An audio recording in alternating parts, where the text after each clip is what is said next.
Avez-vous déjà remarqué que l'Erdre changeait de couleur en période estivale ? En effet, si vous y avez prêté attention, vous avez constaté qu'elle se recouvrait d'une pellicule verdâtre avec des zones bleu turquoise sur les bords de la rivière. Ce sont des cyanobactéries. Donc les cyanobactéries sont des micro-organismes qui sont entre le monde végétal et le monde microbien. Elles sont très opportunistes, donc elles arrivent à s'adapter à des conditions de vie toujours différentes selon les milieux, mais elles préfèrent quand même des eaux calmes, plutôt chaudes et peu profondes en général. Donc les cyanobactéries sont naturellement présentes dans les milieux aquatiques, mais elles se développent en excès à partir du moment où on a trop de substances nutritives, on appelle ça les nutriments pour les microalgues. En comparaison avec l'homme, un problème de déséquilibre en fait. Quand on mange trop, on devient gros, voire on va jusqu'à une maladie qui est l'obésité. Donc on a un déséquilibre général du fonctionnement de l'organisme humain.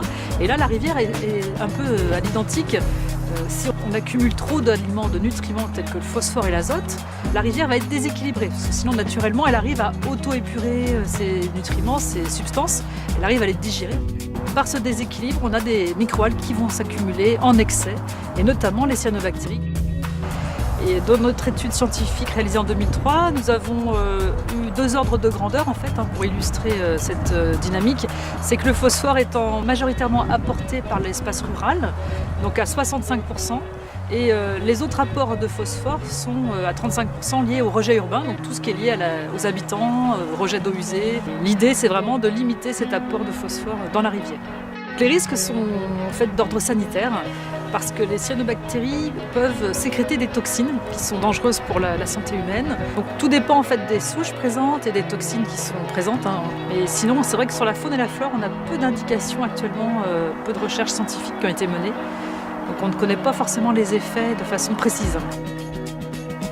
Donc le problème des cyanobactéries est apparu en 2001 sur la rivière Erdre, et l'Eden a servi dès le départ de structure de coordination de la réflexion autour de cette problématique, puisqu'en 2001 les activités nautiques avaient été interdites par mesure de précaution.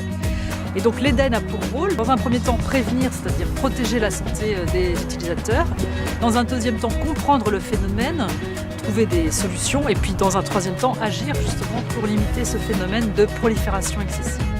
On peut considérer qu'il y a une certaine amélioration du phénomène sur l'Erdre. On a moins de cyanobactéries, mais nous avons quand même des cellules qui sont en excès par rapport au seuil sanitaire. Nous restons vigilants, on ne sait jamais, la nature peut évoluer. C'est l'intérêt du suivi sanitaire de l'Eden de rester toujours présent et en observation du phénomène et de la rivière.